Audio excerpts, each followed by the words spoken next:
Pittsburgh Steeler fans, welcome back to another edition of the Steelers Sunday Night Q&A.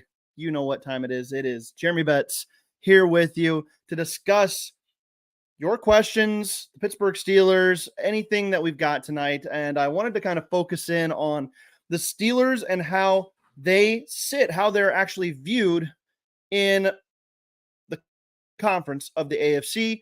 And what we're going to do is we're going to break down the teams that they're going to play specifically in their schedule for 2024. And we're going to kind of just compare how the Steelers set up with the rest of these teams. Now, I don't have a guest with me today. I was on a camping trip and I totally forgot to ask anybody until it was too late. So it's just me, but we're still going to have a lot of fun. Afton's already in here. Daredevil's already in here. Andre Coleman's already in here. It's going to be fun. Keep on coming in. Get in the live chat. We want to hear from you, talk with you. Again, if you are new to this show, we're going to answer questions. So if you have those, put those in there. While we're doing that, we'll talk about the Pittsburgh Steelers and in this situation, the AFC and how the Steelers sit in there. Are they being slept on in a difficult AFC? We'll talk about all of that. After you are exactly right, hit that like button, follow, subscribe, whatever you need to do to get our content whenever we have live shows. And we have live shows just about every day for you here on the Steel Curtain Network YouTube channel. And then you can find our podcasts and these shows as well, wherever you get your podcasts, whether that's Apple Podcasts, Spotify, I don't know, wherever you get them. I don't even know how many places there are these days. iTunes, there's just so many spots to get podcasts. You can do that anywhere. You can also go to our website, steelcurtainnetwork.com, and you can listen to the Megaphone broadcasts of these shows as well on that page. So thank you all for tuning in. We got 31 of you. Let's keep that number going up. Bring a friend, and let's have a good time tonight. It's going to be a lot of fun. All right. So while we're waiting on some questions coming in, Brian Brown is in the chat now as well, stopping in for a minute. Gene Smith, I see you, Gene. Thank you all for tuning in. Keep it coming. Let's start by breaking down the Pittsburgh Steelers. After I see your question, we'll get to it here in just a second. Throw that in I'll star that one so we can get back to that one. Let's set this up though first for a little bit. The Pittsburgh Steelers, who they are heading into 2024. I'm going to tell you, I've been looking at the roster and comparing it to some of the other rosters across the league, specifically in the AFC North. And I got to say, the Steelers have maybe more strengths than some of these other teams in the AFC North.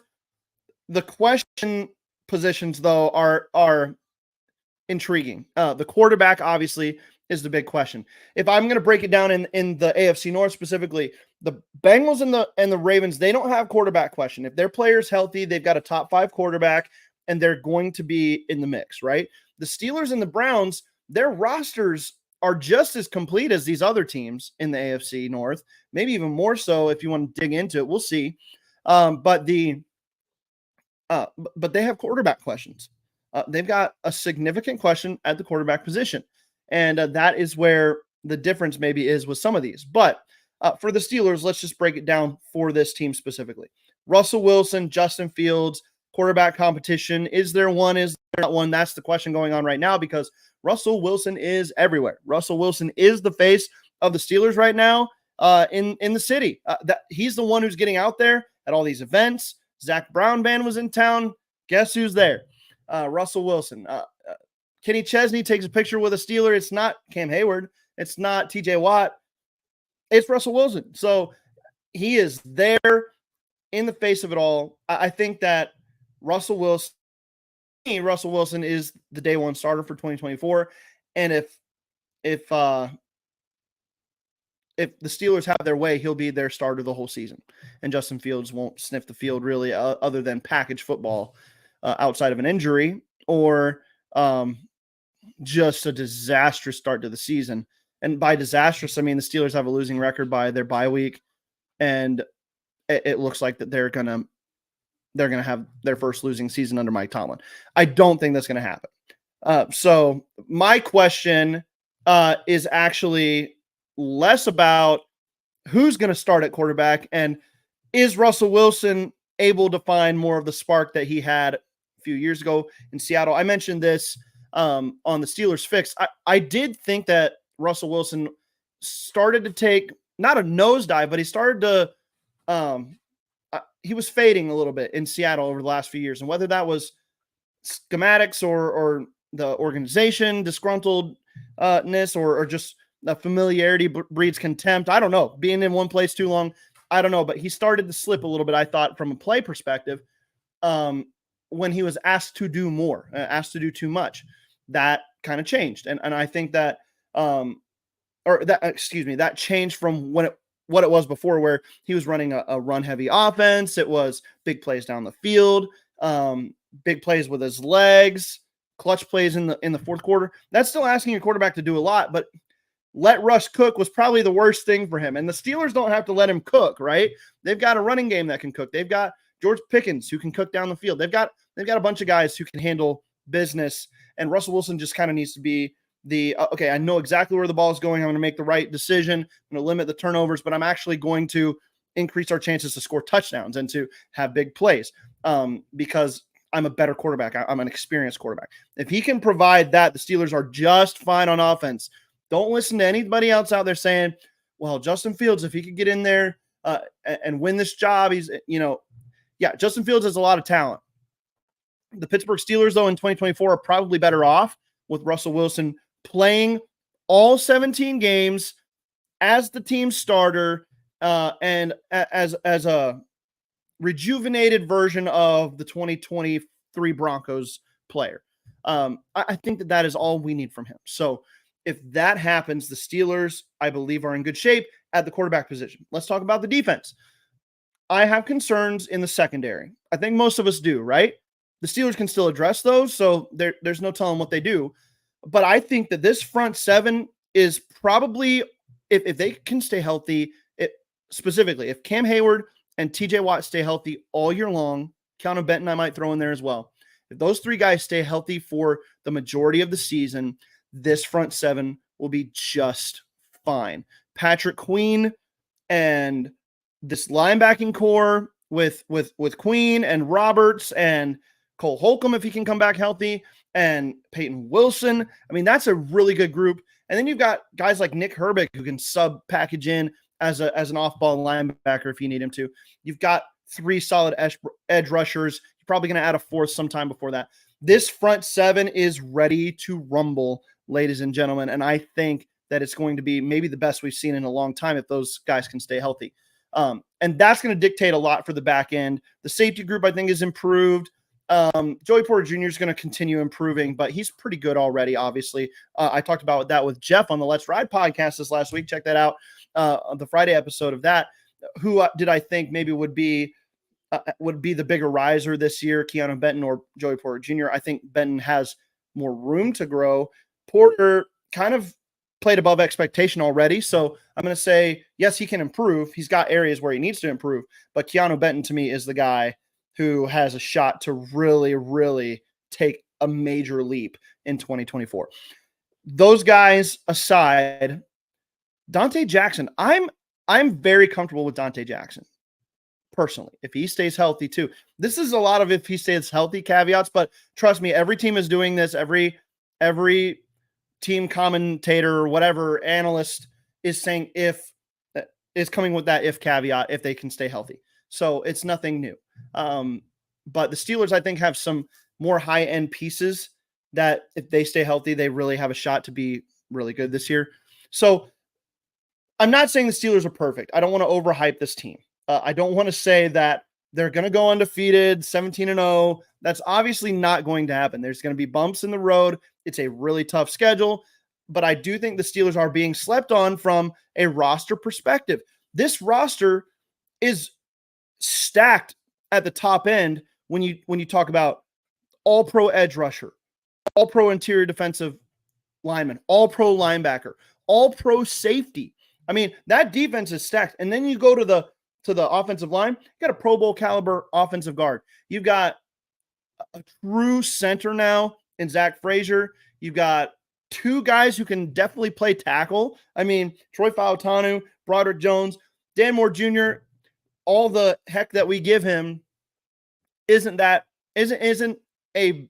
bad offensive tackle. He's not great. He's replaceable, I guess, but he's not like, if he plays 2 games this season, the Steelers are screwed. That is not the case. So the offensive line looks to be really good. Really good tight end room. Wide receiver room, top heavy. You could say that. George Pickens and then a bunch of guys. But maybe one of those guys steps up. Maybe they don't need a bunch of guys to step up in the passing game. Najee Harris, Jalen Warren. I'm just saying, this team has some depth where it counts, offensive and defensive lines, and linebacker now too. They also have some young rising stars that are going to fill in the blanks with the stars that we already know, the names and numbers that we already know. So I'm much higher on this roster than you'll find across maybe even Steelers beat writers and Steelers analysts. I really think this roster is it's a top 10 NFL roster. It really is, from top to bottom. So again, there's holes. Every team has holes unless you're the 49ers. And then, they just need Patrick. If the 49ers had Patrick Mahomes on their team, they'd be unstoppable. But that team wouldn't be the same if he was on there anyway. So, Gene, I like you saying Calvin Austin will surprise people this year. I think that's the case as well. So, okay, that's the groundwork for the Pittsburgh Steelers. I think this team is being slept on. First off, in their own roster, it's been built. It's got some depth where it needs to. It's got some rising stars. It's got some established veteran stars. It's got a quarterback who's been there, done that. It's not like they don't have that now. So I am bullish on this roster. That being said, we'll need to get to the opponents in the AFC. Tough AFC again this year. I'm going to say that there's a lot of tough teams to play. And we'll get to those. Let's go ahead and take our break. When we come back, we'll answer some of the questions that are already in here.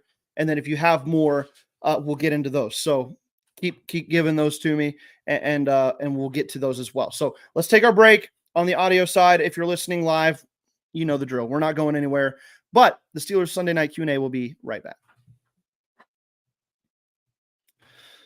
All right, welcome back to the Steelers Sunday night Q&A. Jeremy Betts here with you, riding solo, but that's okay.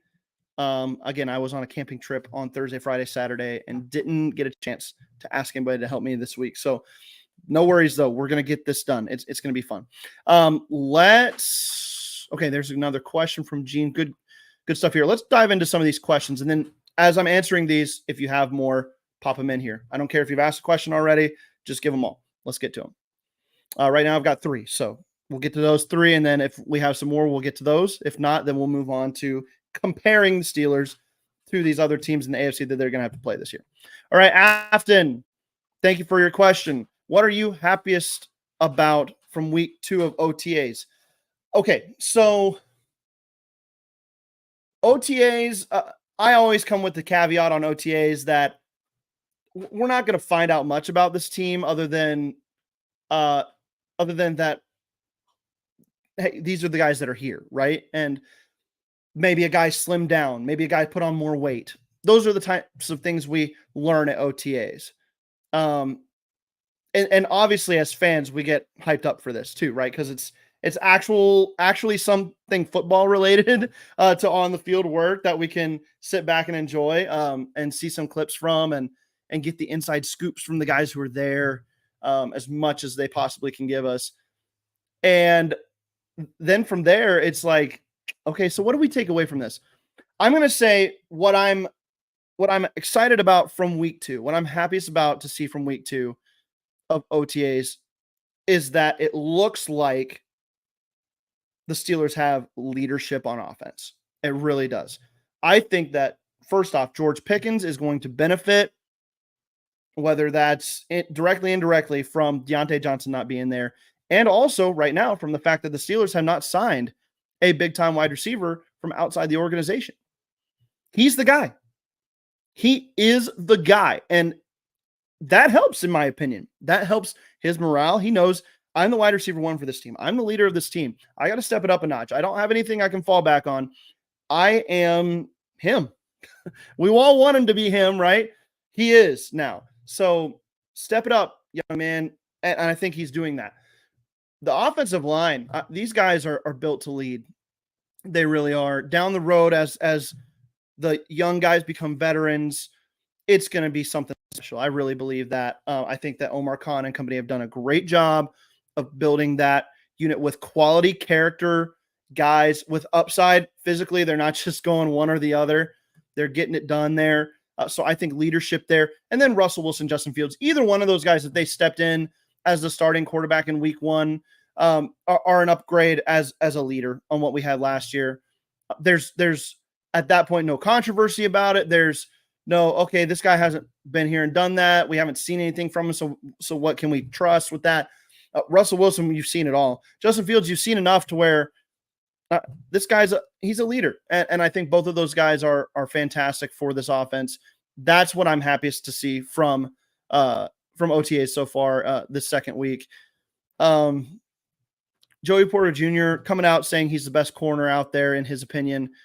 I like that confidence. It's a different vibe than Chase Claypool saying I'm going to be a top 5 wide receiver or already am a top 5 wide receiver. I think it's self-confidence from Joey. And I think that it's warranted. He played well.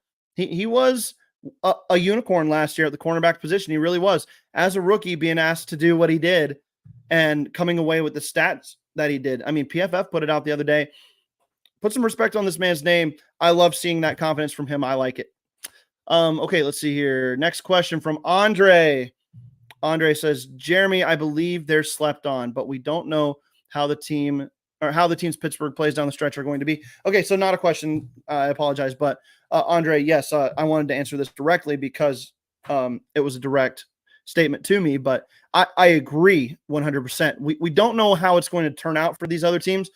It's all projection right now. I just think that, a lot of the national conversation is based on what happened last year or what a team's getting back, right? Joey Burrow is the talk of the AFC North because he's back, he's healthy, and so the Bengals are going to be back. I'm not saying they're not. In fact, I wouldn't bet against Joe Burrow, honestly, if he's healthy. See, there's that caveat again for every team.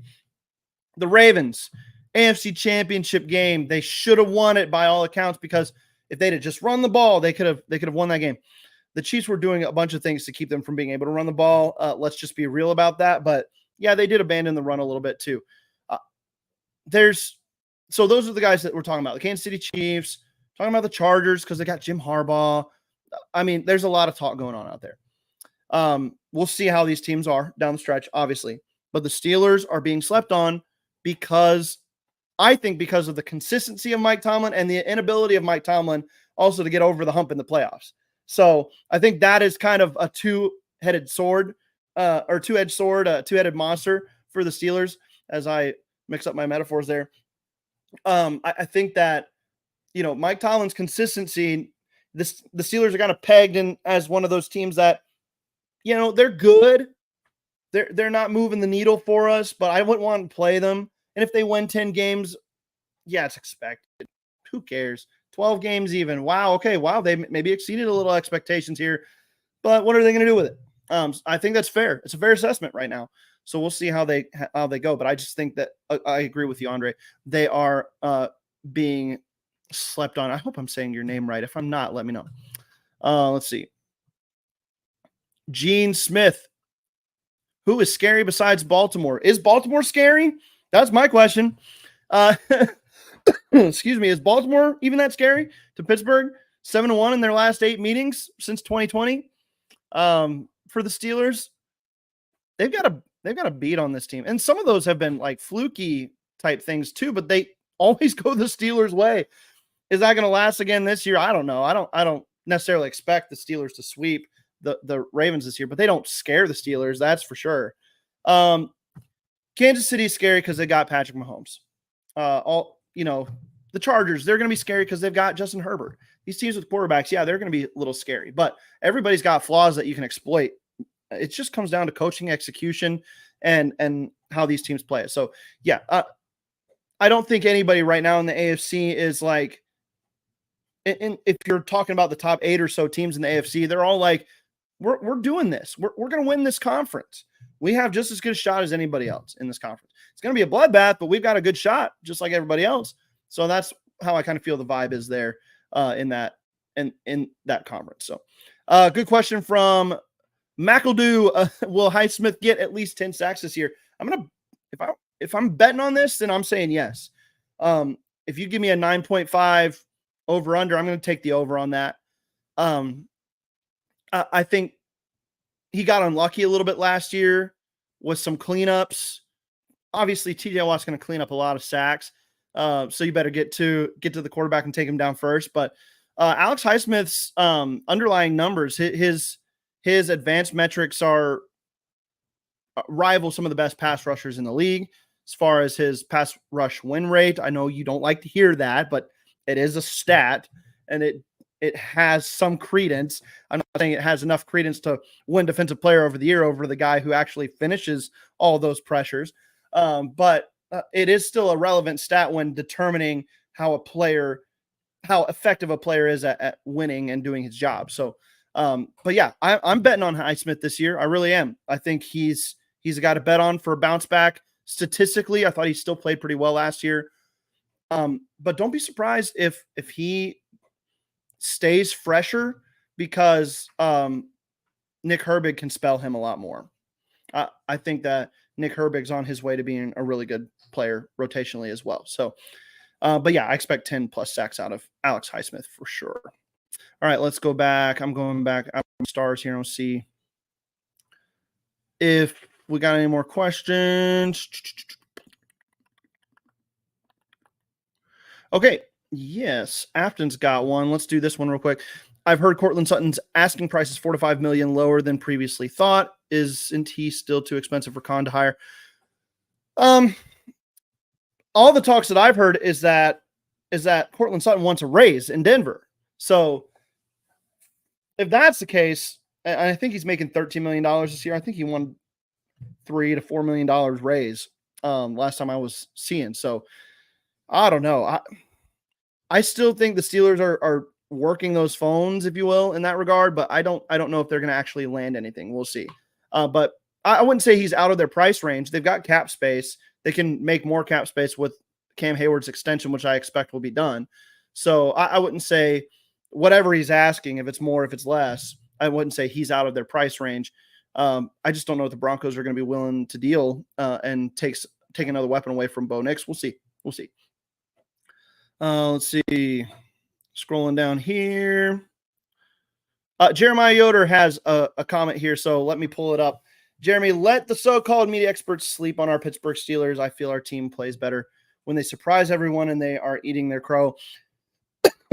I mean, there is something about a Mike Tomlin team backed into a corner. If you listen to the Around the NFL podcast, Caged Animal, I think that there is something to that. But, man, I don't know. Honestly, Jeremiah, I miss the days when the Steelers were considered one of the teams to beat in the AFC. I miss those days where everybody's talking about the Patriots. Everybody's talking about the Colts, but the next name out of their mouth was the Pittsburgh Steelers.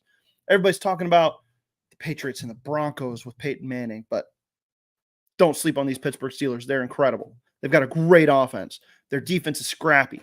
Kind of the flip at this point. The defense is really good, and that offense is going to be scrappy. It's going to be tough. It's going to be physical. That's what I want to get back to. I like being slept on, if you will, from that regard, but at some point, you've got to play above those expectations so that you're actually winning something. So give me the underdog story for a little while, but eventually this season, I want the Steelers to be feared. I want, when the game comes up on the schedule, let's look at it.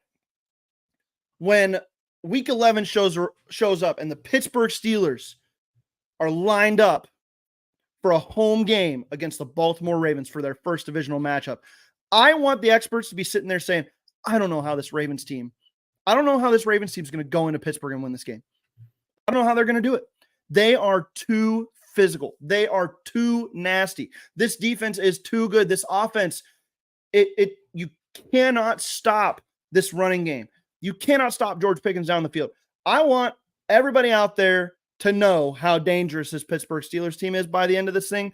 I want to get to Christmas Day, and they're like, this is the game that decides the first seed, overall seed in the AFC. This is the game that shows us, can the Pittsburgh Steelers win a Super Bowl this year? That's what I want. So, yeah, Jeremiah, I agree with you to a point. Let them ride that underdog's momentum, if you will. Let them be the cornered animal. But eventually that cornered caged animal's got to get out of the cage and get to the front of the pack. Let's go. Let's do it, Pittsburgh Steelers. Okay, good question here from the Unmitigated Disaster. I like that one. Do you see any potential in Mims and or Callaway? I mean, we've seen Callaway do some interesting things for the New Orleans Saints a couple years ago. And we've seen, I mean, Denzel Mims got a lot of talent. He's got a lot of physical talent. He's a big dude. There's a reason he was a first-round pick, maybe second-round pick. No, I think it was a first-round pick. Sorry, getting confused. But yeah, there's a reason that he was highly touted. Let's just say that coming out of college. I mean, I see some upside in those guys, but at the same time, they haven't taken over. They haven't done what Amon-Ra St. Brown has done, which is establish himself as a top-tier wide receiver, even though he was a fourth-round draft pick. So I see some upside there, I guess, but what's there to unlock necessarily that hasn't already been? We'll see. Let's go down. Okay, so that's all the questions. All right, that's good stuff. Let's do this. Let's go through the schedule in the AFC. I want to compare some teams here. Okay, let's start week 2 versus the Broncos. Pittsburgh Steelers going to Denver. I think most of us would agree that the Steelers are a better roster than Denver. That's not too much in question. Going to Denver, tough job. Sean Payton's always going to coach up his team. They're going to be tough. It's early in the season, so there's going to be chinks being worked out on both sides. Kinks, excuse me. I think that it's going to be a tougher matchup than maybe it should be on paper, just because of the timing of it and everything.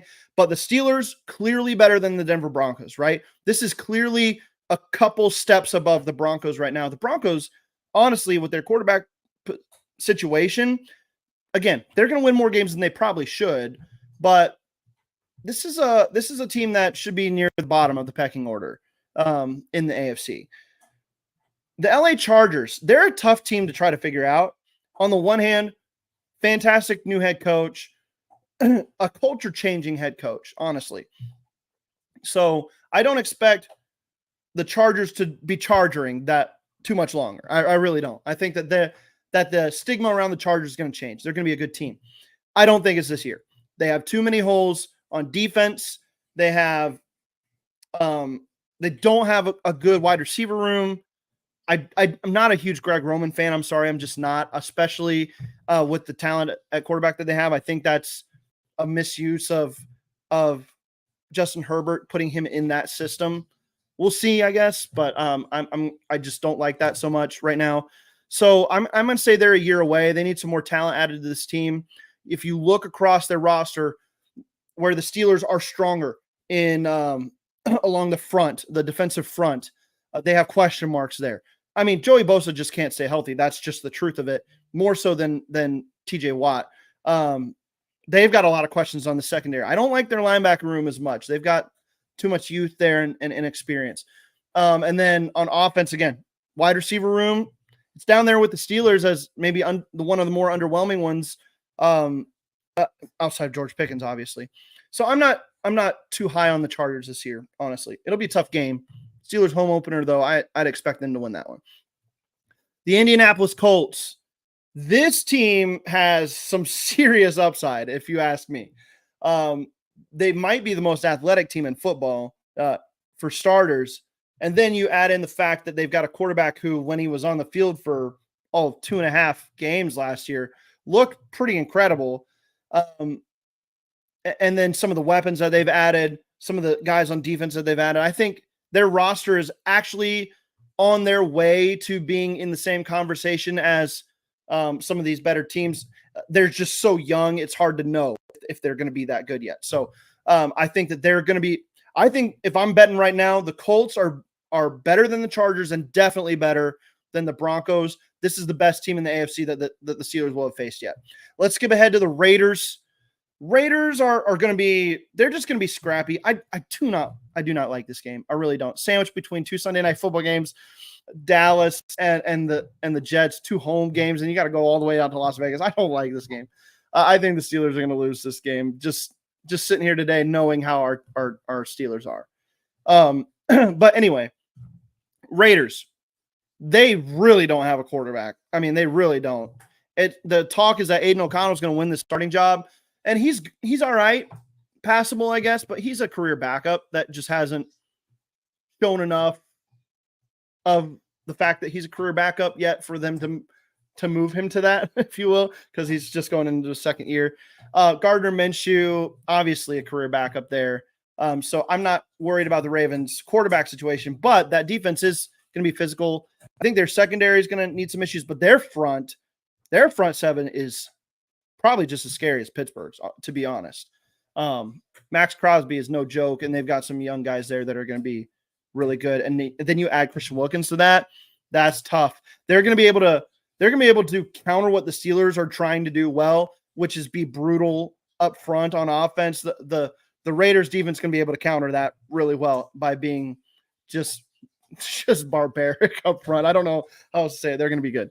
But I still think the Steelers are a class above the Raiders, okay? So the Steelers are a class above all these teams so far, and we kind of knew that in the first half of the season. This is the one, though, the New York Jets, Week 7, Sunday Night Football. These two teams are on a trajectory pretty similar. I think the defenses are really, really going to be good this year. Working on an article right now, and I think I've got both the Steelers and the Jets in my top 3 or 4 defenses for 2024 projected. The Jets are pretty scary on that side of the ball. And then the offense, if Aaron Rodgers is still healthy in Week 7, I mean, you've got to contend with a quarterback who just won back-to-back MVPs 2 and 3 years ago, or 3 and 4 years ago. And then you've got a wide receiver core led by Garrett Wilson, and now Mike Williams is there.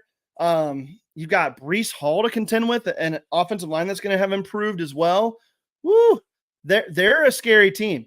But I would say that right now, this is pound for pound. These are equal teams. And the Jets are getting more Super Bowl hype than the Steelers are. I mean, obviously that a lot of that has to do with Rodgers, but Russell Wilson, I'd take Rodgers, but it's a lot closer than maybe it used to be, especially when you consider the health factor. So I don't know. These teams are neck and neck to me. I don't know what you guys think. Let me know. But I think that the Steelers will have their hands full with this Jets team. These are evenly matched teams. These two teams I think should be highly thought of in the AFC. And then you get to the second half, and it's all the division opponents plus the Chiefs, right? The Ravens, Steelers and Ravens. The Ravens don't scare the Steelers. They just don't. The team I'm most scared of out of these 3 teams is Cincinnati, because under Joe Burrow, the Steelers do not have a good record against the against the Bengals. They just don't. The Browns have split with the Steelers the last 3 seasons and beat them in a playoff game in that time. I don't love that. So, the Browns are tough. The Ravens don't scare you. The Browns don't scare you either. The Bengals, I guess, don't scare you if you're Pittsburgh. You beat them twice last year. You beat the Browns once last year. You beat the Ravens twice last year. But outside of that, Ravens going to win a lot of games.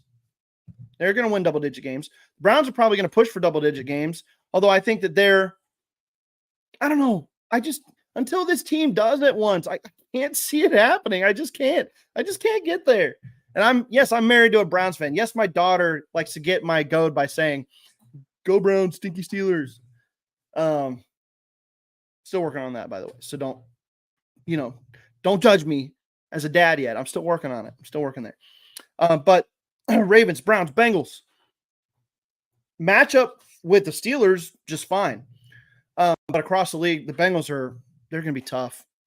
The Bengals are one of those teams in the AFC if Joe Burrow's healthy. This Bengals defense, though, nowhere near the caliber of the Steelers. The Browns defense is near the caliber of the Steelers. They might be the best defense in football. They're going to be one of my top 3 or 4 defenses again this year. It's just Deshaun Watson. And I'll take Russell Wilson over Deshaun Watson any day of the week right now. And I might even take the Steelers wide receiver room over the Browns. Maybe. Jerry Jeudy kind of changes things there, I think, but it's close. So all 4 of these teams match up really well with each other, I think. But I'm still not seeing a team that the Steelers shouldn't feel confident that they can go and win. I'm not seeing a team here that the Steelers should be like, okay, we're clearly underdogs here. We're clearly dogs here. Are you? I'm not seeing that. I'm just not seeing it. So maybe my black and gold colored glasses are really robbing me of my of anything objective here. But I just don't see it. Honestly, the Chiefs too. Yeah, it's Patrick Mahomes. He scares the crap out of me. Yes, he does. 6 touchdowns against the Steelers in 2018. Another 5 of them in the playoff game a couple years ago. He scares the mess out of me. He really does. I don't think they have an answer for Patrick Mahomes and what he can do. But I don't know. I'm not a fan of this wide receiver room in Kansas City. I think the defense is going to take a step back because you don't have one of the best corners in football on the back end anymore. They're going to have to really step up some of those guys. The linebacker core got a little bit of a hit. I do like Leo Chenal there. That was a guy a lot of us may be had our eyes on as Steelers fans a couple of years ago in the draft. I really like him to step up there. Chris Jones, still younger than Cam Hayward, playing out of his mind still, takes another step when the games count. This team does scare me. I wouldn't say the Steelers are here. I wouldn't say the Steelers are here yet. But this is the only team in the AFC where I would say, oh yeah, the Steelers aren't there yet. I would be surprised if they win this game. I would not pick them to win this game. But right now, coin flip with the Jets. They should beat the Raiders. I mean, they should beat the Colts. They should. Will they? I don't know. They should.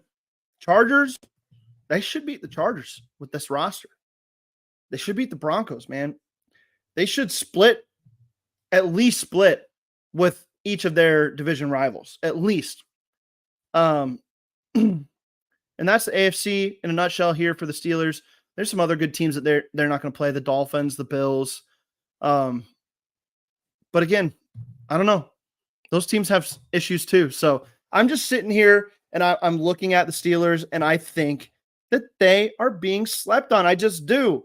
And I want to sit here and say that if I were Rich Eisen, that I would actually take a look at this team's roster and I would sit there and go, yeah, I'm a Jets fan. I think the Jets are good. But this Steelers team, they've got all the pieces. They've got all the pieces. Why can't we sit here and talk about the Pittsburgh Steelers like we talk about anybody else in the AFC outside of Kansas City? Because they are the team to beat. Put them in their own little tier. Put them up there. And then everybody else should be in that same conversation. Everybody else should be in that same conversation after that. Steelers should be there. All right. I vented long enough. I ranted long enough. I appreciate you all sticking with me. 122 of you right now. Thank you so much. Thank you for all the comments. Mr. Wood, CY, Cy, Mr. Wood, Cy, Gene Smith, the unmitigated disaster. Man, I thank you all for tuning in, joining in. You guys are great. Ever since I started doing the show, you've welcomed me with open arms. You've listened to me talk about the Steelers. I'm glad you guys stick with me here. We'll have a guest on for you next week. I'm sorry I didn't do that this week. Before we go, thank you, Afton, for bringing this up. I meant to talk about this. Tony Dungy knows football. Tony Dungy knows football. Tony Dungy was a Steeler. So I can see why some people might be like, oh, yeah, you got ties to that team. Tony Dungy knows football. And the Pittsburgh Steelers are definitely a sleeper Super Bowl team. If Russell Wilson plays anywhere close to 2020 Seattle, this is a team that can contend. They've got holes just like anybody else, but they don't have more holes than most other teams. I mean, we could really dive into it and probably get nitpicky, but if you start doing that with every team, you're going to end up with, okay, nobody's going to win. Just give it to Kansas City. So thank you, Afton, for that. I meant to mention that. Anybody sleeping on the Steelers? I think they're not going to be. When I said week 11, Steelers versus Ravens, I'm going to throw it out there right now. I think the Steelers are a 2-loss team at max come week 11. And I think that they are going to be fierce. So their losses, I'll say they lose that Raiders game, that dumb Raiders game. And then the Cowboys. Let's just do those two. You go into Baltimore and you're sitting there. You played 9 games. You're 7-2. The Ravens, I think, will be in that same conversation for record. But yeah, I'm ready for everybody to sit there and be like, okay, the Steelers just came off of a 40-16 stomping of the Commanders after their bye week. And before that, the week before that, they trounced the Giants. They beat the Jets in a close game. So their last 3 games, they're really cruising. That's what I'm hoping for. I think that they can really do it. All right, that's going to be a wrap for me. Thank you all for tuning in. I appreciate it all. Hey, look, Steelers Nation in Australia makes it in for the final couple minutes here. Hey, Mark, how you doing, my man? I wish I could stick on a little bit longer. I've got to get going, though. I appreciate you all again.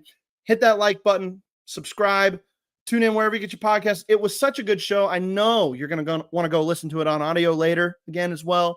You're going to want to tell all your friends, hey, this guy over here, this Betts guy, he knows that the Pittsburgh Steelers are going to be it this year. So, all that being said, hope everybody has a great night. Hope everybody had a great Memorial Day this last weekend, and had a great weekend this week. I appreciate all you guys. We'll talk to you later here on the Steelers Sunday Night Q&A. Till next time.